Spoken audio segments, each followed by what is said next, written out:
नमस्कार दोस्तों। आज की ये बहुत ही महत्वपूर्ण क्लास रहेगी आपके लिए ये।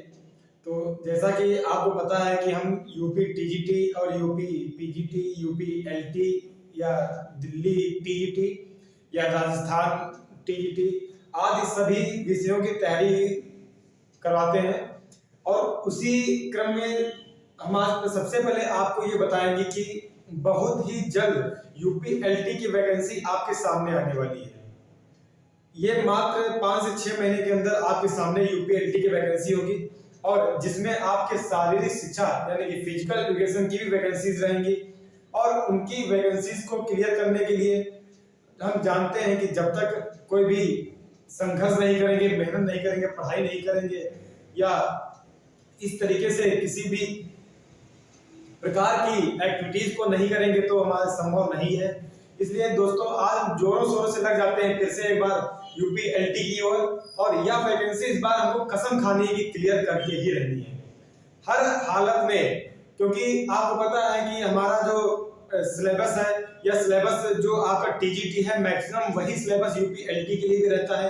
बस इसमें थोड़ा सा अंतर होता है कि जो 30 क्वेश्चन होते हैं वो जीएस जीके के रहते हैं, वही ऐड होता है। और उसके अलावा सभी कुछ यूपी टीजीटी की तरह ही सेम रहता है। तो इस तरीके से यूपीएलटी को ध्यान में रखते हुए हम तैयारी करेंगे। और उसमें सबसे पहला जो हमारा सब्जेक्ट रहेगा वो एनाटॉमी और फिजियोलॉजी से रहेगा। Anatomy and physiology.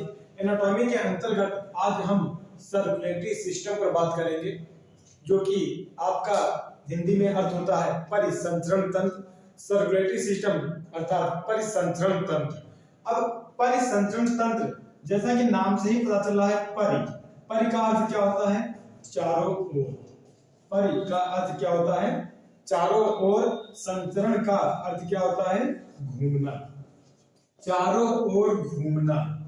चारों ओर घूमना हमारे शरीर में या हमारी बॉडी में चारों ओर क्या घूमता है? कौन सा ऐसा पदार्थ है जो घूमता रहता है? तो वो आपका पता होगा। चारों ओर जो घूमने का कार्य करता है वो कौन करता है? ब्लड करता है। ब्लड जो है आपकी बॉडी में चारों ओर घूमता रहता है। इसी को ध्यान में रखते हुए इसीलिए हम इसको रक्त परिसंचरण तंत्र भी कहते हैं। रक्त परिसंचरण तंत्र भी कहते हैं। और इसे एक और हम नाम से जानते हैं, आप सभी को पता भी होगा। रक्त परिसंचरण तंत्र के अंतर्गत एक और तंत्र आपका आता है जिसे हम कहते हैं cardiovascular system. Cardiovascular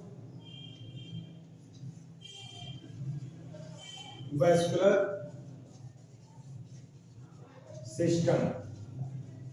cardiovascular system. Cardio किससे मतलब है आपका? हृदय से। कार्डियो का संबंध किससे है? हृदय से है। वैस्कुलर का संबंध आपका किससे है? ब्लड वेसल्स से है। Blood vessels. ब्लड वेसल्स यानी कि रक्त नलिकाएं। रक्त नलिकाएं। कार्डियो का अर्थ आपका किससे है? हृदय से है। वैस्कुलर का अर्थ आपका किससे है? रक्त नलिकाओं से है। ठीक है, ये आपका इसका क्या हो गया? तंत्र, एक सिस्टम हो गया। तो जैसे कि आप काफी आपके सामने आ रहा तंत्र क्या होता है, सिस्टम क्या होता है। जैसे आप जानते हैं कि कोई किसी भी सिस्टम को बनने के लिए इसके कुछ चरण होते हैं। किसी भी सिस्टम को बनने के लिए इसके कुछ चरण होते हैं। वो कौन से होते हैं? जैसे आपका सेल से क्या बनता है? टिश्यू बनता है। सेल से क्या बनता है? टिश्यू बनता है। टिश्यू से क्या बनते हैं? ऑर्गन। टिश्यू से क्या बनते हैं? ऑर्गन बनते हैं। और ऑर्गन से क्या बनता है? सिस्टम। और सिस्टम से क्या बनती है? बॉडी। तो ये आपके कुछ इस तरीके से एक इसका प्रोसेस होता है कि सेल से सबसे पहले टिश्यू से ऑर्गन, ऑर्गन से सिस्टम, सिस्टम से बॉडी। अब जहां पर कई सेल मिल जाती हैं तो वहां क्या बन जाता है? टिश्यू बन जाता है। जहां पर टिश्यू कहीं मिल जाते हैं वहां पर क्या बनता है? ऑर्गन बन जाता है। और जहां पर कई ऑर्गन मिलकर किसी भी आगे का जो भाग होता है उसका निर्माण करते हैं उसे क्या कहते हैं? हम सिस्टम कहते हैं या तंत्र कहते हैं। और जब कई सिस्टम मिल जाते हैं तो क्या बन जाता है? आपका बॉडी बन जाता है। तो इसी तरीके से हम बात किसकी कर रहे हैं, रक्त परिसंचरण तंत्र की या कार्डियोवैस्कुलर सिस्टम की। दोनों को हम साथ में ही लेके चलेंगे, दोनों को बताते हुए चलेंगे कि रक्त परिसंचरण तंत्र आपके हृदय में किस प्रकार से होता है या कार्डियोवैस्कुलर सिस्टम आपका क्या है, इसके अंतर्गत क्या क्या आता है। तो जैसा कि आपका समझ में आ रहा होगा, कार्डियो का अर्थ हृदय से होता है, वैस्कुलर का अर्थ रक्त नलिकाओं से होता है, और सिस्टम की बात हमने अभी कर ली कि कैसे सिस्टम एक तैयार होता है। ठीक है, तो कार्डियो, अब जो है हृदय के बारे में हम अभी आपको एक डीप में बताएंगे कि हृदय क्या होता है, इसका कार्य क्या होता है, कैसे बनता है, इसमें कितने चैम्बर होते हैं, कितनी इसमें आपके हृदय की दीवारें होती हैं, क्या क्या चीज होता है, सबके बारे में बात करेंगे। लेकिन उससे पहले हम बात करेंगे ब्लड वेसल्स। ब्लड वेसल्स आपके दो भागों में बटी हुई होती है। ब्लड वेसल्स कितने भागों में बटी हुई होती है, दो भागों में। पहली आपकी ये एक होती है आर्टरी और दूसरी होती है वेन्स। क्या होती है, आर्टरी और दूसरी होती है वेन्स। यही आपकी ब्लड वेसल्स होती हैं। और ये जो आर्टरीज होती हैं इसको हम हिंदी में कहते हैं धमनी।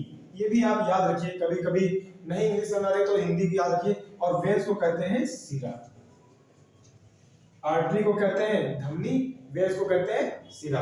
आर्टरीज जो होती हैं, यही तो इंपॉर्टेंट है यहाँ पर कि आर्टरीज का कार्य क्या होता है। जो आपकी आर्टरीज होती हैं उनका कार्य क्या होता है, तो बहुत ही सिंपल है। जो आर्टरीज होती हैं यह ब्लड को हृदय से बाहर लेकर जाती हैं। आर्टरीज क्या करती है, रक्त को हृदय से बाहर लेकर जाती है। रक्त को हृदय से बाहर लेकर जाती है। और वेन्स का कार्य क्या होता है, रक्त को हृदय की ओर लेकर आती। आर्टरीज का कार्य होता है रक्त को हृदय की ओर, हृदय से बाहर लेकर जाती है। जो धमनियां होती हैं वो सदैव रक्त को हृदय से बाहर लेकर जाती है, और वेन्स जो होती है वो हृदय की ओर लेकर आती है। आप अभी सिर्फ इस बात पर ध्यान दीजिए कि आर्टरीज का काम है रक्त को हृदय से बाहर लेकर जाना, और वेन्स का काम है रक्त को हृदय की ओर लेकर आना। इतनी बातों पर ध्यान दीजिएगा। और आगे हम इसके बारे में बताएंगे।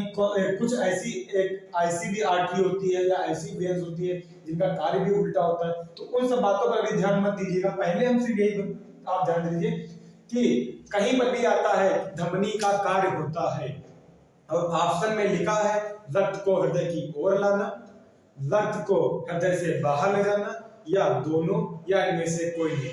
तो आर्टरीज का काम क्या होता है, रक्त को हृदय से बाहर ले जाना। ठीक है, क्लियर है। और दूसरा चीज कि जो आर्टरीज होती हैं, जो आपकी धमनियां होती हैं, इसमें सदैव शुद्ध रक्त बहता है। कैसा रक्त बहता है, शुद्ध रक्त बहता है। शुद्ध रक्त बहता है। जो आपकी धमनी होती है, आर्टरी होती है, उसमें शुद्ध रक्त बहता है। और जो आपकी शिराएं होती हैं, वेन्स होते हैं, इसमें अशुद्ध रक्त बहता है। अशुद्ध रक्त बहता है। ठीक है, इसमें कैसा होता है, अशुद्ध रक्त, और इसमें कैसा होता है, शुद्ध रक्त। शुद्ध का मतलब क्या होगा, ऑक्सीनेटेड, यानी कि जहां पर ब्लड में ऑक्सीजन की मात्रा पाई जाए, ऑक्सीजन की मात्रा पाई जाए। और अशुद्ध क्या होगा, जहां पर ऑक्सीजन की मात्रा नहीं पाई जाती है। अगर ऑक्सीजन की मात्रा मिल रही है तो शुद्ध होगा, ऑक्सीजन की मात्रा उसमें नहीं पाई जा रही तो अशुद्ध होगा। ठीक है, क्योंकि ब्लड भाई कोई गंदा थोड़ी ना होता है कि ब्लड में जो है आपके कूड़ा कचरा चला गया हो या गंदा कोई पदार्थ जा रहा है, ऐसा कुछ नहीं है। ब्लड में बस क्या है, अगर आपके ऑक्सीजन मिला हुआ है तो वो शुद्ध माना जाता है, और ऑक्सीजन नहीं मिला हुआ तो अशुद्ध माना जाएगा। ठीक है, तो आगे हम बात करेंगे सीधा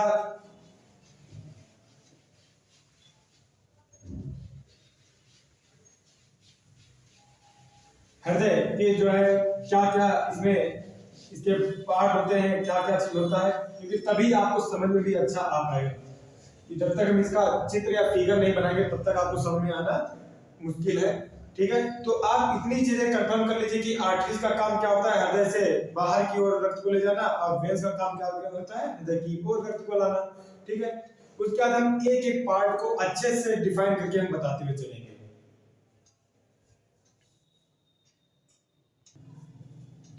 ठीक है, तो आगे हम बात करेंगे कि हृदय के वजन के बहुत क्वेश्चन पूछा जाता है पेपर में, और एक बार नहीं कई बार पेपर में आया हुआ है क्वेश्चन कि मानव शरीर के हृदय का वजन कितना होता है।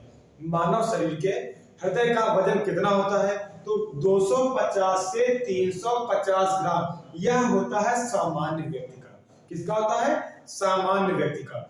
मानव शरीर के हृदय का वजन होता है 250 से 350 ग्राम, यह सामान्य व्यक्ति का होता है। अगर पूछ दिया जाता है कि मानव शरीर के हृदय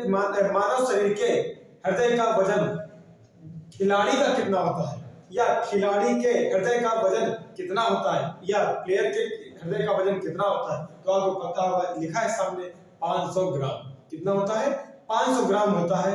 और यह 500 ग्राम इस वजह से होता है क्योंकि हमने नीचे लिखा है मायोकार्डियम, ये मध्य की दीवार होती है। कहाँ की दीवार होती है, मध्य की लेयर होती है या लेयर होती है।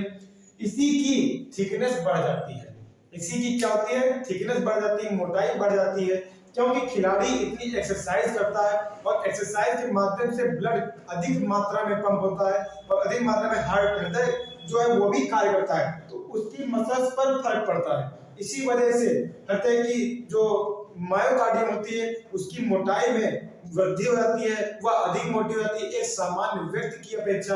इस वजह से खिलाड़ी के हृदय का वजन जो होता है वह 500 ग्राम होता है। क्लियर हुआ ये चीज। फिर आगे हृदय की लंबाई 12 सेंटीमीटर। अगर आपसे पूछ देता है कि मानव शरीर के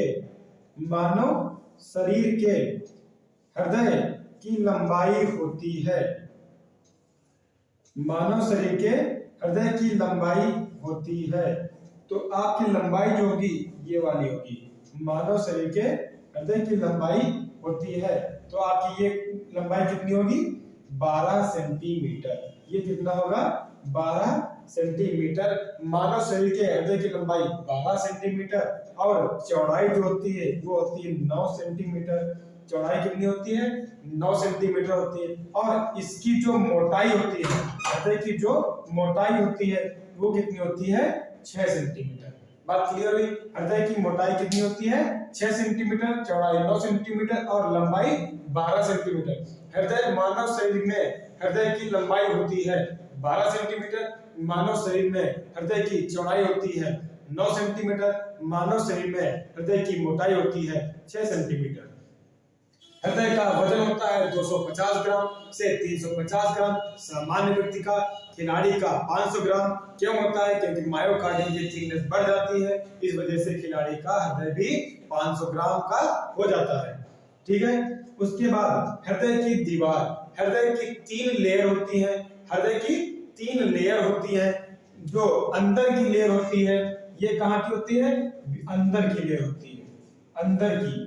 ठीक है, इसे हम कहते हैं इंडोकार्डियम। क्या कहते हैं, इंडोकार्डियम। अगर कहीं पर भी आता है कि मानव शरीर के हृदय की अंदर की दीवार को कहा जाता है, मानव शरीर के हृदय के अंदर की दीवार को कहा जाता है, तो उसको क्या कहते हैं, इंडोकार्डियम। इंडोकार्डियम क्या कहा जाता है, इंडोकार्डियम। ठीक है, अगर आता है कि मध्य की लेयर होती है, मानव शरीर के हृदय में मध्य की लेयर होती है, इसमें 3 लेयर होती हैं आपकी, और जो अंदर की लेयर होगी ये वाली होगी, ये आपकी कौन सी होगी, इंडोकार्डियम होगी। और ये वाली कौन सी होगी, मायोकार्डियम होगी। और ये जो बाहर की सबसे लेयर होती है इसे हम पेरिकार्डियम कहते हैं। क्या कहते हैं, पेरिकार्डियम कहते हैं। अंदर की लेयर इंडोकार्डियम, मध्य की लेयर मायोकार्डियम, बाहर की लेयर पेरिकार्डियम। 3 लेयर होती है मानव शरीर के हृदय में। क्लियर हुआ ये चीज। ठीक है, आगे हम हृदय पे बात करेंगे।